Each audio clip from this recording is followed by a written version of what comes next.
Hello my beautiful souls! Welcome sa ating tarot reading sessions. Keep in mind, general reading po ito. Maaaring mag-resonate, maaaring hindi. Kunin nyo na lang po kung para sa inyo and leave the rest.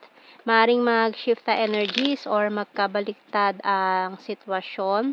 Kaya kayo na pong bahala kung saan kayo nakalugar sa reading natin. Okay, let's see.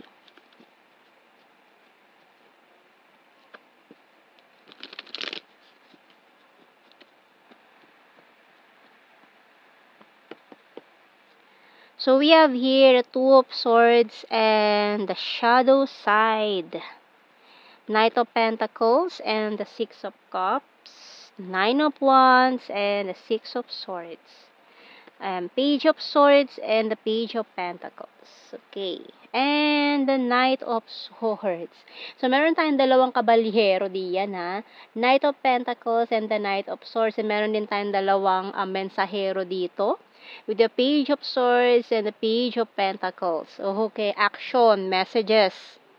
Ayan, marami mga ganap mangyayari, lalo na sa May, ganyan. So, kung undecided pa rin, kung meron pa rin undecided dito, ayan, to send this message, itong mensahe na gusto niyang iparating sa'yo, mangyayari yan, action, kasi dalawang action. May mabagal, may mabilis. Pero dahil nga undecided pa itong taong to kung mag-reach out siya, kakausapin kanya, isasend niya itong message na to. Ayan. Pero mukhang isasend na rin naman yan very soon, no?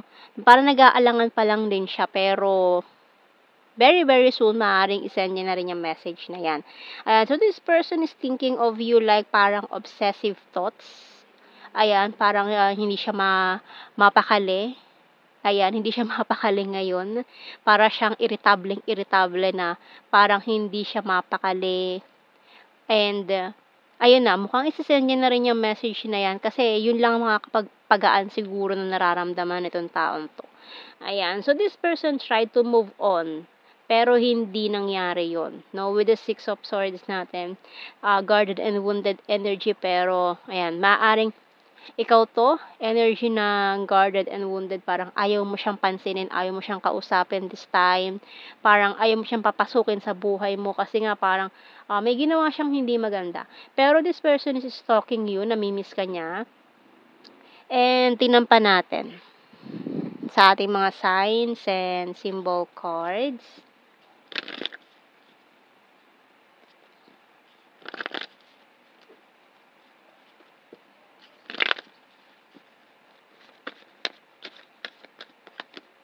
Ring. May proposal. Marami siyang gustong i-explain, paliwanag sa'yo. Or i-offer niya tong love na gustong-gusto niya nang ipagkaloob sa'yo. So, we have here magnifying glass, rain, teddy bear, coffin, snake, diamond, bottom card. Ayan. Iniimbestigahan din niya kung meron na bang bagong umaali-aligid sa'yo, bagong love interest mo, inaalam niya yan. So, tingnan natin, tarot messages, oracle cards. So, maaaring for some of you, nagkakilala rin kayo noong mga bata pa kayo or childhood sweethearts, ganyan.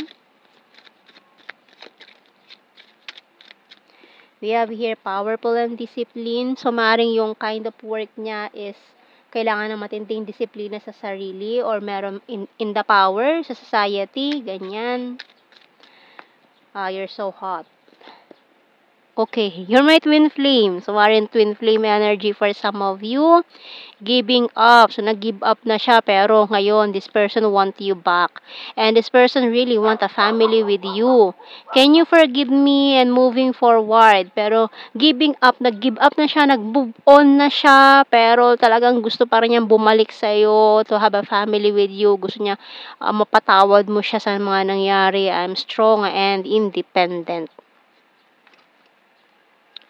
So, tingnan natin more messages sa ating The Hidden Truth Oracle cards.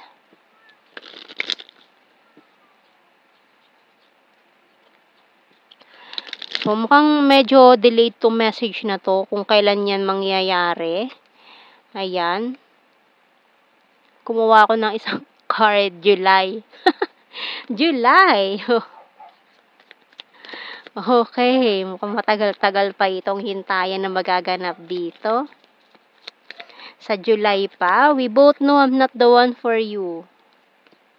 I know that I crossed the line with you. I regret lying to you. I hope that you can forgive me one day. So, another forgiving card na gusto niyang to say sorry, humingi ng kapatawaran mo. I wish I had treated you better. I love you unconditionally. I wish I could take back my words. So, yung mga nasabi niya sa'yo before, you came closer than anyone. And, ayan, we will be together again. So, ayan ang gusto niya talagang mangyari. Magkabalikan kayo. So, this person really want you back. Kaso parang undecided pa. Nagpaplano pa siguro itong taong to kung paano niya i-propose sa'yo, sasabihin tong love proposal niya.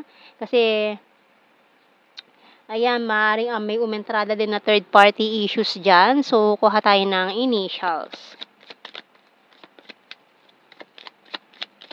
So, kasi busy pa siya lalo na ngayon at mag-e-election daw. Kaya gusto niya palampasin muna siguro ang May and June. Ayan, and July daw. July, ready for July. U, P, N, Z, K, F, D, A. Oh, FDA.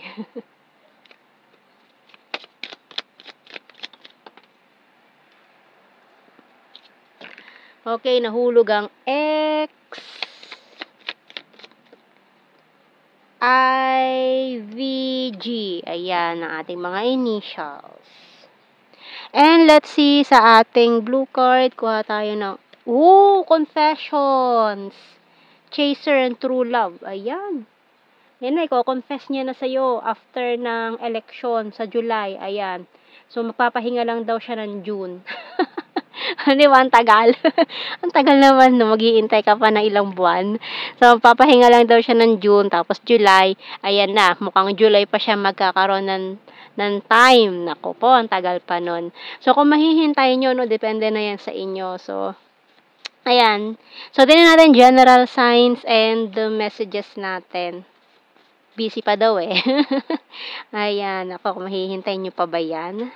So, tingnan natin. Pero iba nga, di ba? Years na nakapaghintay. Yun lang, ilang buwan na lang naman. So, we have here South PH.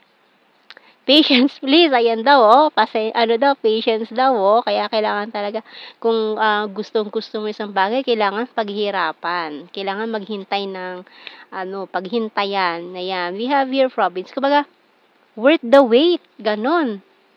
Province, selfie-holic, City, Perfect Smile, Chaser, Gemini, Future Lover, Ex-Lover, April, tapos na ang April Ayan, Kind-Hearted, so, last day na ng April, di ba? So, busy pa ng May, papahinga pa ng June. Ayan, ako, July pa daw. Ayan, July. Ako, air sign, Gemini, Libra, Aquarius, present lover.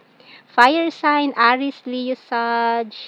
8, coins is earth sign, Taurus, Virgo, Capricorn, Aries. Funny and gorgeous, and food lover. Pisces and past person. So, yan ang ating reading, my beautiful souls.